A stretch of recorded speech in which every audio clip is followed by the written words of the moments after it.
First இந்த குழம்பு பண்ணுறதுக்கு ஒரு அகலமான பாத்திரத்தில் 2 மீடியம் சைஸ் பழுத்த தக்காளி அந்த அளவுக்கு புளி எடுத்து கரைச்சி ஊற்றிக்கிறேன்.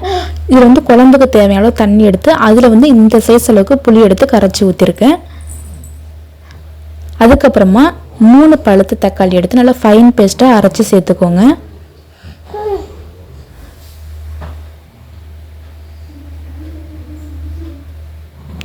அதுக்கப்புறமா ஒரு 1/2 டீஸ்பூன் மஞ்சள்தூள்,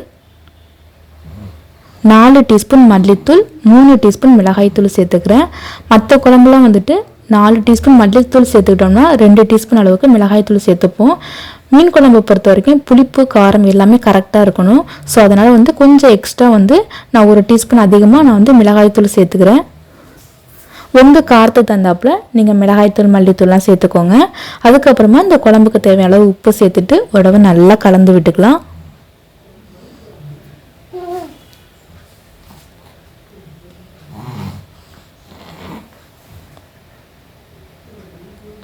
நல்லா கலந்து விட்டாச்சு. இப்போ இதில்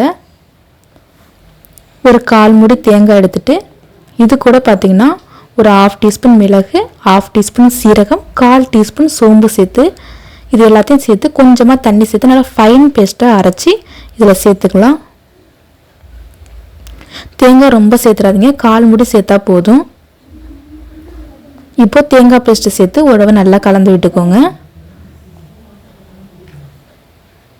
இப்போது புளிப்பு உப்பு காரம் எல்லாமே நீங்கள் செக் பண்ணிக்கோங்க. இந்த டைமில் ஏதாவது கம்மியாக இருந்துச்சுன்னா நீங்கள் சேர்த்துக்கோங்க.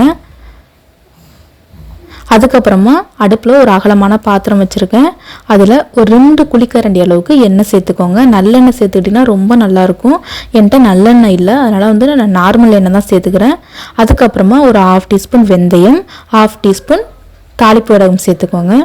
இந்த தாளிப்பு வடகம் உங்ககிட்ட இல்லைன்னா நீங்கள் வந்து விட்டுருங்க, ஒன்றும் பிரச்சனை இல்லை. இப்போ இது ரெண்டுமே நல்லா பொரிஞ்சதுக்கு அப்புறமா கொஞ்சமாக கருவேப்பிலை சேர்த்துக்கோங்க.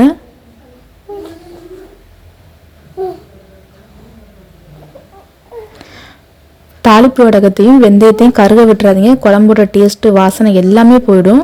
ஸோ பார்த்து கவனமாக நீங்கள் வந்து பொரிய விட்டுக்கோங்க.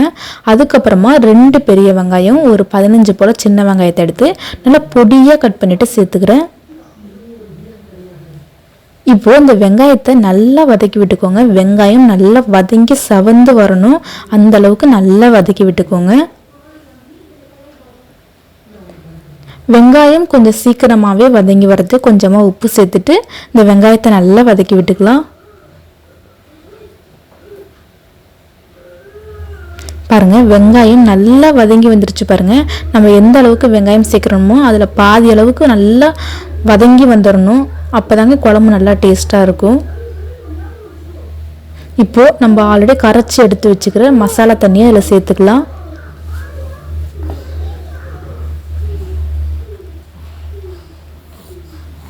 இப்போ இது எல்லாத்தையும் சேர்த்து உடவை நல்லா கலந்து விட்டுக்கோங்க.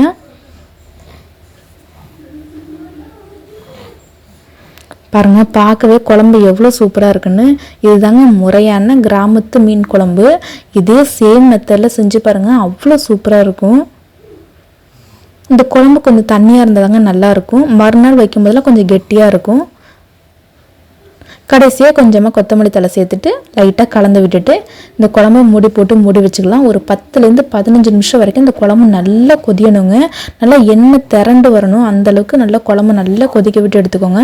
ஏன்னா நம்ம எல்லாமே பச்சையாக தானே கரைச்சி சேர்த்துக்கிறோம், அதனால தான். பாருங்கள், குழம்பு நல்லா கொதிஞ்சு நல்லா எண்ணெய் 4 சைடு எண்ணெய் பிரிஞ்சு வந்துருச்சு. பாருங்கள், இந்த அளவுக்கு குழம்பு நல்லா கொதிஞ்சிருக்கணுங்க. அப்போ தாங்க இந்த குழம்பு நல்லா டேஸ்ட்டாக இருக்கும். நான் திரும்பவும் சொல்கிறேன், இந்த அளவுக்கு குழம்பு நல்லா கொதிஞ்சிருக்கணும், நல்லா எண்ணெய் திரண்டு வந்திருக்கு பாருங்கள். இப்போ இந்த டைமில் நம்ம வந்து மீன் சேர்த்துக்கலாம். மீன் பார்த்திங்கன்னா நான் வந்து உயிர் கெண்டை மீன் வந்து 1 கிலோ அளவுக்கு நான் எடுத்திருக்கேன். நீங்கள் எந்த மீன் வேணாலும் சேர்த்துக்கோங்க, உங்கள் விருப்பம்தான். ஆனால் இதே போல் சேம் மெத்தடில் செஞ்சு பாருங்கள். உங்களுக்கு கிராமத்து முறைப்படி மீன் குழம்பு வேணும்னா இந்த முறைப்படி நீங்கள் செஞ்சு சாப்பிட்டு பாருங்கள், ரொம்ப சூப்பராக இருக்கும்.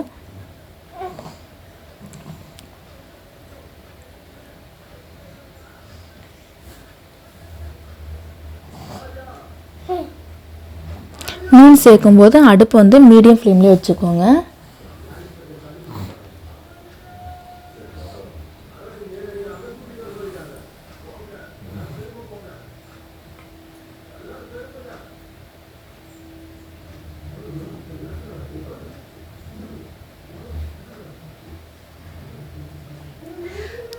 பாருங்கள் மீன் எல்லாமே சேர்த்தாச்சு. இப்போ இதை லைட்டாக கலந்து விட்டுக்கலாம்.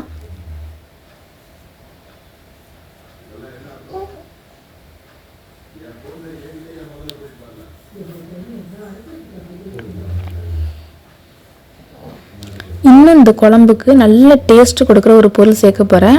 அது என்ன பொருள்னா, ஒரு 1/2 டீஸ்பூன் அளவுக்கு வெந்தயப்பொடி சேர்த்துக்கோங்க. குழம்பு ரொம்ப வாசனையாக இருக்கும், ரொம்பவும் டேஸ்ட்டாக இருக்கும்.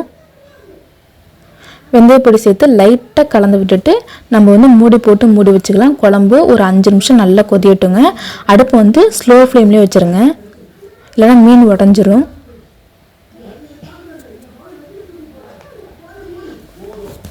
பாருங்கள், குழம்பு நல்லா கொதிஞ்சு நல்லா 4 சைடு எண்ணெய் பிரிஞ்சு மீன்லாம் வெந்து சூப்பராக ரெடி ஆகிடுச்சு. பாருங்கள், அவ்வளோதாங்க, நம்மளோட சுவையான மீன் குழம்பு சூப்பராக ரெடி ஆகிடுச்சு. இது ரொம்ப ரொம்ப டேஸ்ட்டாக இருக்குங்க. கண்டிப்பாக ட்ரை பண்ணி பாருங்கள். தேங்க்யூ.